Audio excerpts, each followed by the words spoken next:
그러므로 네가 어떻게 받았으며 또 어떻게 들었는지 기억하고 굳게 지키어 회개하라.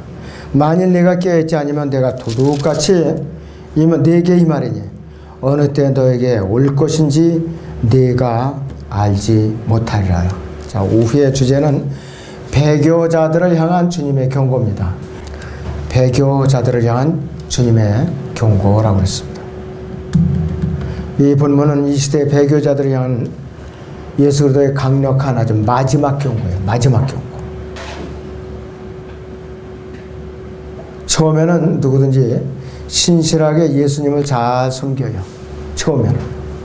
그러다가 결국은 하나둘씩 배교에서 떨어져 나가요. 배교해가지고. 특히 기독교계의 거물급 지도자들이 대표적인 그런 죄를 많이 져요. 미국의 경우에는 밥존수 2세, 밥존수 3세, 잭 칼스, 제리 팔린 이 사람들 1980년대를 전후로 해가지고서 절정을 이루고요. 이들이 좀 목이 굳어지니까 온갖 규칙들을 제정해요. 규칙. 그 다음에 규정들을 제정해요. 그래갖고 교회들을 올가매기 시작해요.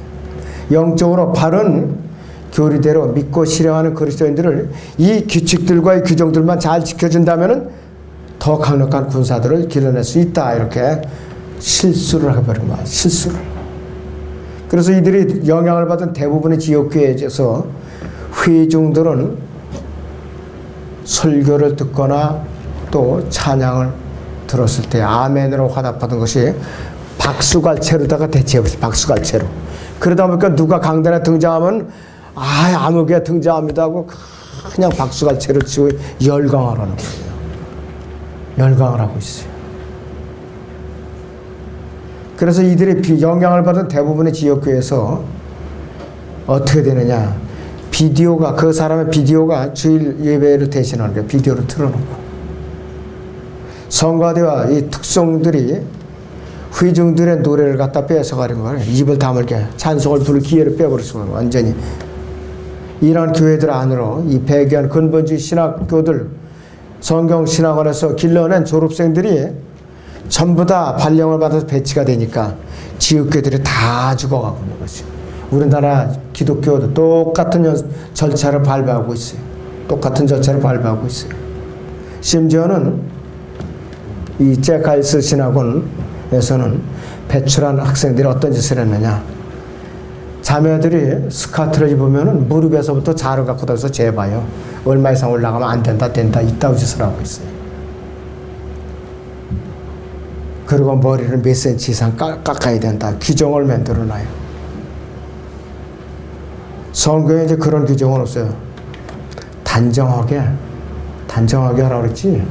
그렇게 몇 센치까지 규정을 하고 어쩌고 저쩌고 하면서 그냥 규칙들과 규정들 아니에요. 이것이 전부. 그러니까 율법 아닌 율법이 또 제정되고 신약교회 안에 율법이 제정된 거예요.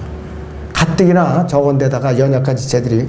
그러니까 교회에서 나와서 말씀으로 자라나려고 하다 이거 뭐냐고 그냥 뒷걸음쳐서 다 도망가고 겁에 질려갖고서 쓰러지고 실족시키고 만 것이에요.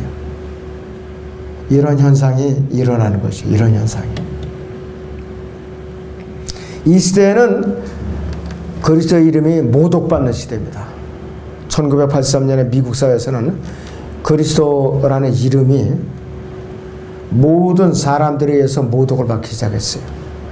마약을 복용하는 락그룹에 의해서도 그리스도 이름이 그냥 사람 이름 부르듯이 그냥 막 부르고 그랬다 이것이. 또 하나님과 그분의 아들 예수 그리스도를 남성도 아니고 여성도 아니라 한 인격체로 인간으로 격화시키고 짓밟고 이런 짓을 한 것이에요. 1980년대에 참 일이 많죠. 일기 예보를 기상 예보자들 허리케인을 갖다가 완전히 이 남성의 이름으로 부르면서 또 대학생들은 하나님을 이제 외쳐대면서 그녀는 흑인이다. 이렇게까지 까불어대면서 조롱을 하게 된 것이죠. 이 정도로 주님을 조롱하고 있어요. 지금도 마찬가지. 그런데 이때는 시대적으로 1980년대는 어떤 시대인가 하면 인문주의가 전성기를 맞이할 때 인문주의. 모든 사람이 알고 있는 것처럼 인문주의는 무신론을 대변하는 언론 매체에서 익숙해진 용어인데, 인문주의 선언서를 한번 인용해 드리면은, 인간은 어떤 신의 도움 없이 스스로를 창조하고 발전시키는 스스로 생성된 신이며, 인간이 자신에 대한 믿음을 가지면 자신이 완성되고 또한 자연과 우주가 완전하게 된다는 것을 확실히 보장된다. 이렇게 내뱉고 망언을 일삼고 있는 것이 인문주의 선언이에요. 바로 알만하죠, 이 정도면. 그런데 인문주의에 심취해가지고서 학위를 받으려고 그렇게 머리를 싸매고 공부한 사람들이 있다 이것이. 누군가 교계에 있는 사람들이 다 젖어 있어요. 교계에 있는 사람들이. 교회 안에서 세속적인 드라마 제작물들, 바빌론, 음료, 본받는 열린 예배가 도입되면서부터 저녁 예배들이 여러 가지 교회 일치 운동하고 맞물려 가지고서 이 열린 예배가 우리나라 강단에 들어왔죠. 그 교회 여러분들 제가 이름을 안 꺼내도 알 거예요, 어느 교회인지. 처음에는 비냐우드 운동을 들여오더니 그 다음에 이제는 이 열린 예배를 들여와 가지고서는 어떻게 되느냐, 나중에는 신사도 운동까지 들여왔어요. 완전히 그거는 독약이에요. 진리의 독약을 붓는 것이. 여기에 오염된 사람들이 소망이 있느냐 없냐? 전혀 없다고 봐야죠. 전혀 없어요. 그래서 열린 예배에 가서 우리가 전하는 메시지 전하면 정신병자 취급해갖고 얻어맞고 쫓겨나게 돼 있어요. 발붙일 곳이 없다 이것이. 그런 가운데서도 이 마지막 때에 순수하게 복음을 전하는 일꾼들이 있어요. 있다 이것이에요. 지금까지도 불은 안 꺼졌어요. 여러분들도 그 불 위에 좀 한 지르러서 지금 명맥을 이어가고 있는 것이에요. 지르러서. 그래서 이 필라델피아 전사들이 복음을 전할 때 1800년 말경에 1900년 초까지 해갖고 모택동이 공산 이제 정권을 이제 잡으려고 태동했죠. 그때 벌써. 그래가지고 장개석 군대가 쫓겨나고 군대가 이제 쫓겨나고 공산당이 이제 준동하면서 모택동에 몇 명을 죽였느냐. 중국 전 지역에서 성경적인 기독교를 말살하기 위해서 5천만 명에서 8천만 명으로 추산되고 있어요. 그 기독교인들을 다 죽였어요. 개인으로서는 지구상에서 가장 그리스도인들을 가장 많이 죽인 범죄자가 모택동이에요. 모택동, 마오쩌둥이라고 그러죠. 이 사람이 로마 시대보다 더 많이 죽은 사람이에요, 개인적으로는. 러시아에서는 성경적인 기독교는 어떻게 말살됐는가? 마틴 루터 킹 2세, 미국 사람이에요. 그리고 랄프 에버나시, 이 두 사람에 의해서 이 두 사람의 가르침이 러시아 공산주의 사상하고 접목돼 가지고서 그리스도인들 대학살이 일어났던 것이 바로. 그래서 러시아에서 기독교인들이 무참하게 그렇게 수없이 많이 죽임을 당하고, 유럽에서는 그러면 성경적인 기독교가 어떻게 지금 불씨가 꺼졌느냐? 모슬렘에 의해서 대체되고, 모슬렘. 왜 있잖아요. 지금 IS가 막 날뛰고 그런 모슬렘에 의해서 유럽의 성경적 기독교가 그만 불이 꺼졌다 이것이. 이 시대에 미국의 TV, 라디오, 신문, 인터넷 각종 포토 사이트 부지런히 국제사회주의, 까놓고 말하면 공산주의를 선전하고 있는 거예요. 우리나라도 마찬가지. 종북 세력들 너무나도 많아요. 너무나도. 그래가지고 공산주의를 적극적으로 옹호하다 보니까 뒤섞여가지고서 누가 진짜고 누가 가짜인지 모를 정도로 사상적으로 혼돈을 시켜놓고 있어요. 그리스도인들에게 유리하느냐? 절대로 불리합니다. 이렇게 오염되면 안 되는 것이에요. 통일이 되면 우리가 유리할까? 절대로 불려요. 왜? 공산화되게 돼 있어요. 이 상태 가지고는 100% 공산화되게 돼 있다 이것이. 우리가 정신을 차리지 않고 바로 믿음을 지켜내지 않고 복음을 전하지 않는다면은 안 돼요. 그나마도 이 불씨마저 꺼지면은 소망이 없어요. 아무 소망도 없어요. 아무 소망도 없다 이것이. 우리는 사도 바울이 지켰던 그 자세를 우리가 지켜내야 되는 것이에요. 디모데후서 4장을 봅니다. 7절 8절을 보죠.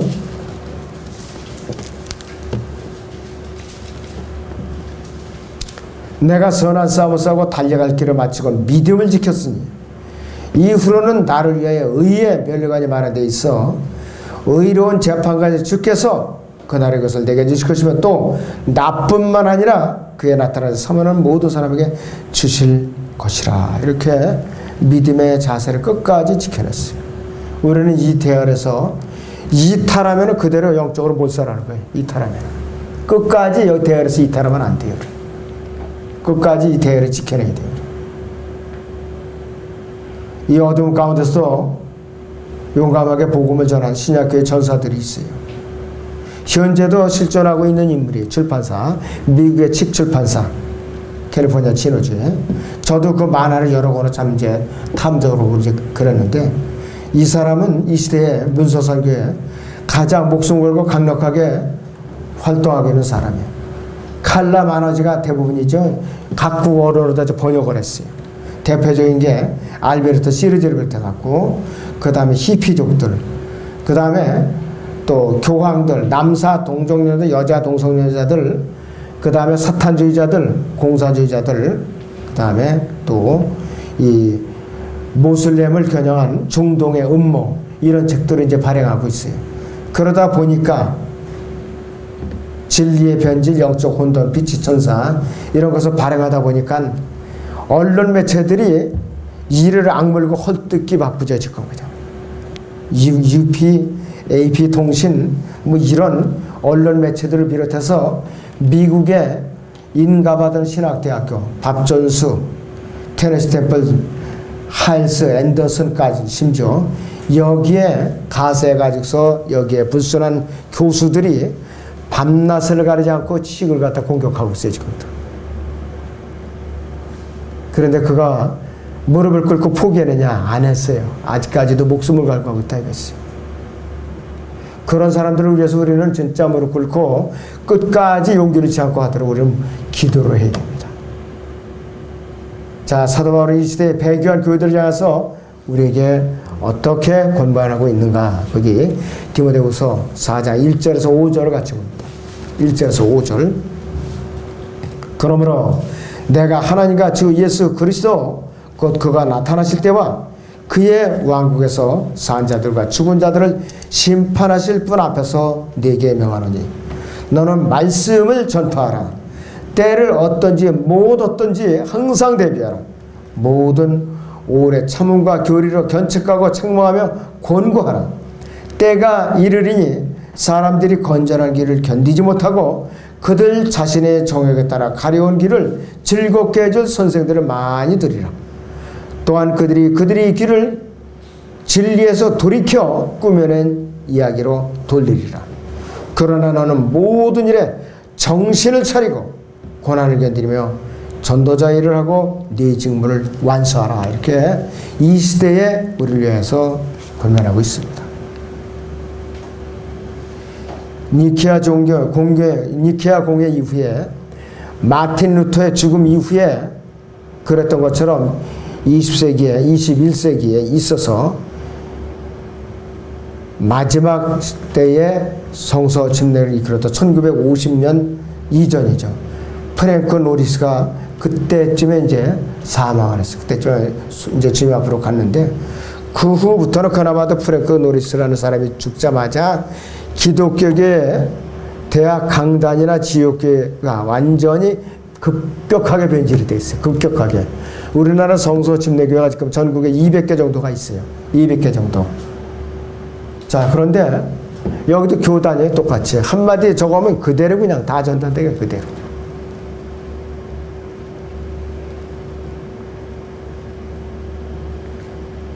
자, 그런데도 불구하고 아직도 소수의 무리들은 이런데 전혀 관심을 두지 않고 말씀을 전하는데 온 심혈을 기울이고 있어요. 1980년대 잭 할스 그분은 미국에서 가장 영향력을 끼치는 기독교계의 거물이에요. 시카고에서 2시간 거리 이내에는 잭 할스 문화권이라고 할 정도로 영향력이 강했어요. 잭 할스 문화권. 2시간. 차로 다 2시간. 얼마나 넓은 지역이에요. 그런데 배교해가지고 교육자로다가 이 사람이 변질되기 시작했거든요. 그 사람의 설교 메시지도 점점 10대들을 위한 행동, 규범들 이렇게 하고서 이제 규칙을 얽어매기 시작했다 이거지. 신약의 구원교리들이 그 설교가서 사실상 완전히 사라지게 되버린 거예요.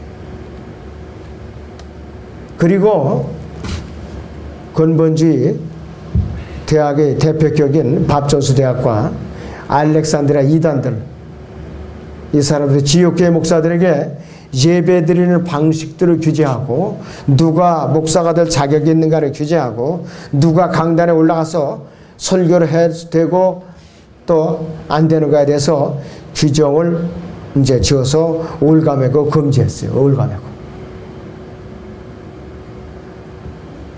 자, 그래서 이 밥존스 대학에서는 계시되는 하나님의 뜻을 거역하고 있다. 너 설교하면 안 돼. 내려와 강단에서.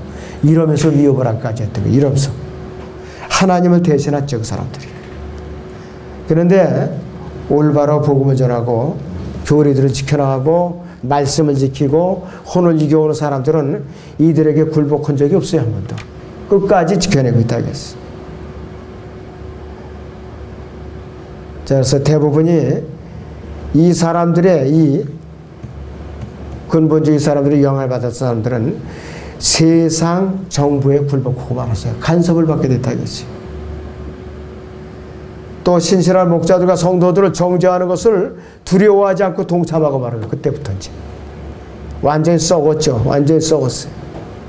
그들이 파송한 이 배교한 교회와 그 지도자들은 자기들이 파송해 놓은 해외 선교지에 나간 선교사들을 박해가 왔는데 체포가 됐는데 구해주지 않고 포기해버린 거예요. 고문하고 당하고 죽게 만들고 그렇게 포기하고 말았다 이것이. 멕시코나 중국이나 러시아나 아프리카에서 그들이 주님의 이름으로 파송한 형제자매들이 고문당하면서 죽도록 그냥 내버려둔 거예요. 이것이 그들이 할 짓인가 이것이요. 그리스도의 심판에 가서 반드시 해결을 하고 넘어갈 문제예요. 차라리 내보내지나 말지 왜 내보내고 그렇게 총알바지를 죽게 내버려 두느냐 이것이에요.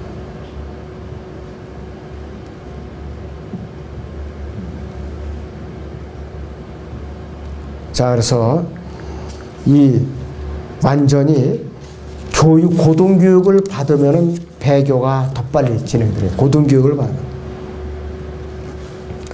오로지 복음만을 전하고 진리를 지키는 사람들은 학교를 세우는데 그렇게 혈안이 되어 있지 않았어요. 학교. 웬만하면 그냥 간판 걸어갖고 어느 신학 대학 이래갖고 걸기 아주 바빠요. 킹제임 성경을 갖고 복음을 전하는데 너무나도 심혈을 기울였다 이것이. 배교자들을 향한 주님의 마지막 경고를 다시 살펴보죠.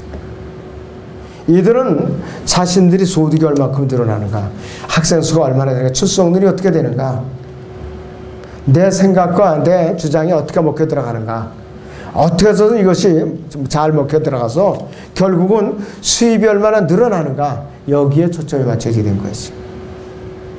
성경도 이렇게 통제하려고 자기들이 관심을 이끄는 도구만 사용하고 있다는 것이. 손에 킹제임 성경 쥐기만 했지 올바로 가르칠 능력도 없었고 의사도 없었던 자들이라겠지. 그리고 자기들이 통제할 수 없거나 이해할 수 없으면 아유 골칫거리들. 그래서 무조건 이해도 안 하고 그냥 딱지를 딱 찍어서 제껴버리고 마는 거죠. 골치 아프니까. 그래서 미국의 그러한 교회가 역사적으로 이렇게 이제 시간을 끌어오면서 전파, 가르침, 문화, 배교, 이교도 상태까지 5단계의 그 배교의 사이클을 돌아가기까지 교회사에서 12번을 거쳤다고 그래요. 그 단계를 지금까지. 그래서 미국이 지금 어떤 상태에 있느냐 하면은 기념비를 지금 열심히 세우는 상태에 있어요. 누구누구 기념비, 누구누구 기념관 하면서 계속해서 그렇게 하고 있는데 우리나라에도 있죠. 장로교 어느 큰 교회에 있어요. 누구누구 기념관이 있어요. 지금 누구누구 기념관. 그거 허물어 버려야 돼요. 그나마도 그 계속 그 갖고 있으면은 그 사람이 그나마도 그리스도의 심판자가 와서 받을 게 아무것도 없어요. 누가 대신 허물어 줘야 돼 대신. 그렇지 않으면 안 된다 이것이. 그래서 이제 바울을 우두머리 두목으로 해가지고서 바울의 길을 열심히 따라가고 있는 사람들을 이 이단의 골수분자들이야. 이렇게 지금 계속 꼬리표를 이제 붙여놓고 있다 이것이. 그런데 이 하나님의 경고를 받았음에도 불구하고 이 배교자들은 성경적 진리를 제쳐놓고 교회 역사에 교훈들을 전부 고의적으로 지워버린 거죠. 교회사를 흔적을 지워버리게 바빴다 이것이. 그리고 부자들과 교육받은 사람들을 끌기 위해서 가식적인 행동, 누구 주머니에 헌금이 얼마나 나올까 요거에 관심이 있는 거예요 이 사람들이.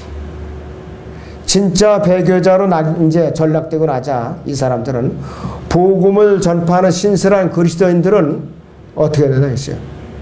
광신자들이지 이단자들이 하면서 비난을 열심히 해온 것이. 그랬더니 역사에서 우리가 배울 것이 없어요. 아무것도 배울 것이 없다 이것이. 신실한 지역교회 주님의 전사들은 언제든지 이스라엘 편이에요. 친이스라엘 편이라 했을 때 누가 이스라엘을 헐뜯고 비난하고 공격을 하든 언제든지 이스라엘 편이었어요. 그리고 시대의 조류에 따라서 살질 않았고 오히려 시대의 조류에 거슬러서 오히려 복고주의적인 삶을 살았던 사람. 자, 이들이 미국의 주립대학, 우리나라 말하면 이제 국립대학 같은 데죠. 이 사람들의 시선에서 보면은 반사회적인 집단이에요. 또 복고주의자들이.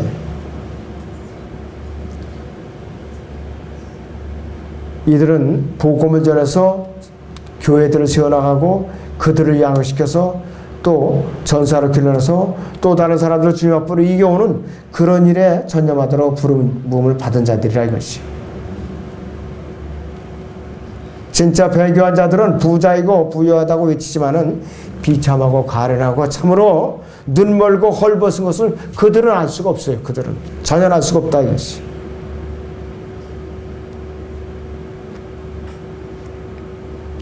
(1990년경까지) 대부분의 교회들이 정부의 통제 아래 다 굴복하고 말았어요. 정부의 통제 아래.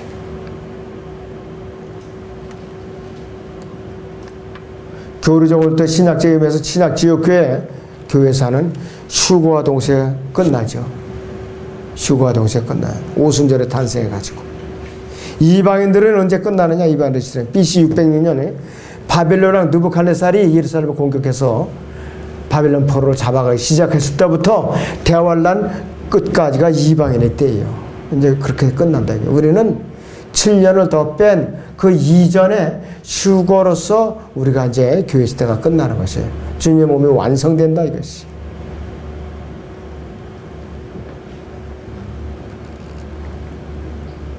자, 그래서 이제는 이 배교한 이 하나님의 경고를 받은 자들은 이제 타락한 여자같이 타락한 나약한 학생들, 이러한 이제 학생들만 길러내는 거예요. 이런 학생들 어디 가서 전도질 한 장 건네주고 싶은 아예 의향조차 없는 그러한 사람들만 길러내고 있다고요. 등록금을 매년 또 꾸준히 올려갖고 엄청나게 비싸게 지금 등록금을 받아먹고 있어요. 제 신실한 지역교회들과 성도들의 믿음을 파괴시키고 있는 일에만 열심히 하고 있는 것이 배교자들이라는 것이. 예수님께서 신약지역교회 마지막 날들이 저물어가고는 바로 이 시대에 이 시점에 바로 배교한 기독교 지도자들과 그들을 따르는 지역계들을 향해서 또 개인들을 향해서 주님께서 마지막 경고를 아까 읽어드린 본문 말씀으로 우리가 다시 보죠. 요한계시록 3장 3절을 봅니다. 그러므로 네가 어떻게 받았으며 또 어떻게 들었는지 기억하고 굳게 지켜 회개하라. 만일 네가 깨어있지 아니하면 내가 도둑같이 내게 말하니 어느 때에 너에게 올 것이 네가 알지 못하리라 했어요. 영적으로 눈이 감겨 있으니까 예수님께서 언제 오실지 모르는 거야, 이 사람들은. 그래서 저나 여러분들은 영적으로 깨어있는 자들로서 세상이 성경적으로 돌아오는 징조를 봐서 이제는 끝이 가까웠다고 해서 알고 있는 사람들이잖아요. 우리가 그나마도 여기서 눈이 감겨서는 안 돼요. 여기서 귀가 멀어서는 안 돼요. 여기서 눈이 멀어서는 안 돼요. 여기서 분별로가 일어서는 우리는 끝장이에요. 정신 바짝 차리고 깨어있을 때라 이거지. 아무쪼록 여러분들이 주님께서 오늘 당장 오시더라도 과연 내가 주님께 부끄러움을 당하지 않을 자신이 있는가? 항상 점검을 하다. 항상. 내가 몸의 망치에 걸리더라. 빨리 돌아서야 돼. 빨리.